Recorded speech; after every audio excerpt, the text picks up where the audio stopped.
2 Samuel chapter 3, the house of David is strengthened. There was a long war between the house of Saul and the house of David, but David grew steadily stronger while the house of Saul grew weaker and weaker to the point of being powerless. Sons were born to David in Hebron. His first was Ammon by Ahinoam of Jezreel, the second Chilib by Abigail, the widow of Nabal. And the third was Absalom, the son of his wife Maacah, daughter of Talmai, the king of Geshur. The fourth, Adonijah, the son of his wife Haggith. The fifth, and Sephathans. Okay, he's got another wife, Abital. So he's got like 6 wives so far. I don't understand that. I don't know how God can bless that, but he does. He does. And says, David began his reign in Judah with 2 wives. Then his wife Michal, the daughter of Saul, had been given to another when David fled. Then David married 4 more wives, in spite of the warnings from Moses that a king should not acquire multiple wives for himself. So you're still going to see God's hand in things, but you're going to see the troubles and the problems because he does have those 4 wives, as we're reading more and more. So Abner joins David. Now, while war continues between the houses of Saul and David, Abner was proving himself strong in the house of Saul. Now Saul had a concubine whose name was Rizpah, the daughter of Ai, and Ishbosheth said to Abner, "Why have you gone to my father's concubine?" Then Abner was very angry at the words of Ishbosheth, and he said, "Am I a dog's head, a despicable traitor that belongs to Judah? Today I show loyalty and kindness to the house of Saul, your father, to his brothers and to his friends, by not having you handed over to David. And yet you charge me today with guilt concerning this woman? May God do so to Abner and more, also if I do not do for David just as the Lord had sworn him, to transfer the kingdom from the house of Saul and establish the throne of David over Israel and Judah, from Dan in the north to Beersheba in the south." And Ishbosheth could not say another word to Abner because he was afraid of him. Then Abner sent messengers to David, who was in his place at Hebron, saying, "Who is this land? Whose is this land? Make your covenant treaty with me, and behold, my hand shall be with you to bring all Israel over to you." David said, "Good, I will make a covenant treaty with you, but I require one thing of you. You shall not see my face until you first bring Michal, Saul's daughter, when you come to see me." So David sent messengers to Ishbosheth, Saul's son, saying, "Give me my wife Michal, to whom I was betrothed, for the price of 100 foreskins of the Philistines."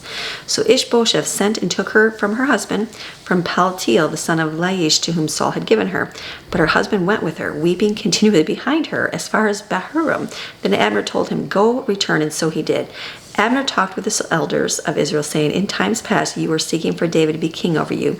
Now then, do it and make him king. For the Lord has spoken of David, saying, By the hand of my servant David I will save my people Israel from the hand of the Philistines and the hand of all enemies." This says, David's first wife Michal was left in Gibeah when David fled from Saul's court. Saul then gave his daughter, perhaps out of spite, to a man named Palti.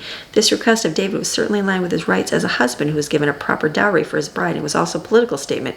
He was asserting his power over the house of Saul. And it says, Michal's husband wept. Nothing is said of Michal's feelings or of David's. A king did not leave his wife with another man, for that was in the same category as another man taking the king's concubines. How he or anyone else felt about it had no bearings on the situation.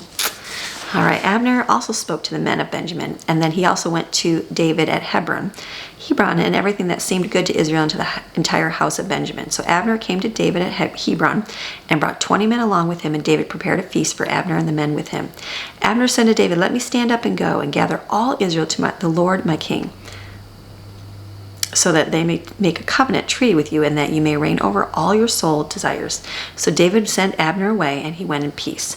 Then the servants of David came with Joab from a raid and brought a great quantity of spoil with them. But Abner was not with David at Hebron, because David had sent him away, and he had gone in peace. When Joab and all the army that was with him arrived, they took Joab. Abner the son of Ner came to the king, and he sent him away, and he has gone in peace.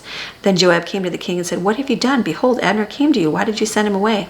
Said he was already gone. "You know Abner the son of Ner, that he only came to deceive you with flattering words, and to learn of your going out and coming, and to find out what you're doing." It says Joab murders Abner. When Joab left David, he sent messengers after Abner, and they brought him back to the well of Sire. But David knew nothing about Joab's action. So when Abner returned to his Hebron, Joab took him aside to the middle of the gate to speak to him privately, and there he struck Abner in the abdomen, so he died, to avenge the blood of Asahel, Joab's brother. Afterward, when David heard of it, he said, "I and my kingdom are forever innocent before the Lord of the blood of Abner the son of Ner. Let the guilt fall on the head of Joab and all his father's house, family, and may there never disappear from the house of Joab one who suffers with a discharge, or one who is a leper, or one who walks with a crutch, being unfit for war, or one who falls by the sword, or one who lacks food." So Joab and Abishai, his brother, murdered Abner because he had killed their brother Asahel in the battle of Gibeon. And it says the hostilities between David and Abner had been resolved. So David mourns Abner. Then David said to Joab and to all the people with him, tear your clothes, put on sackcloth, and mourn before Abner. And King David walked behind the bier. They buried Abner in Hebron, and the king raised his voice and wept at the grave of Abner, and all the people wept. And the king sang a dirge. Here's his funeral song over Abner, and said, should Abner, the great warrior, die as a fool dies? Your hands were not bound, nor your feet put in fetters. As a man falls before the wicked, so you have fallen.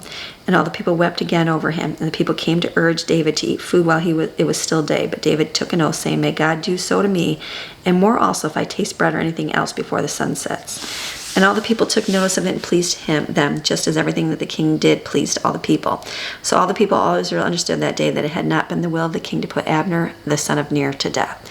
Then the king said to his servants, do you not know that a prince and a great man has fallen this day in Israel?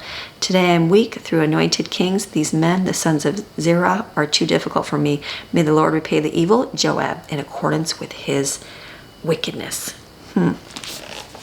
All right, we're reading and learning. This is your daily Bible chapter. We're reading God's Word Monday through Friday.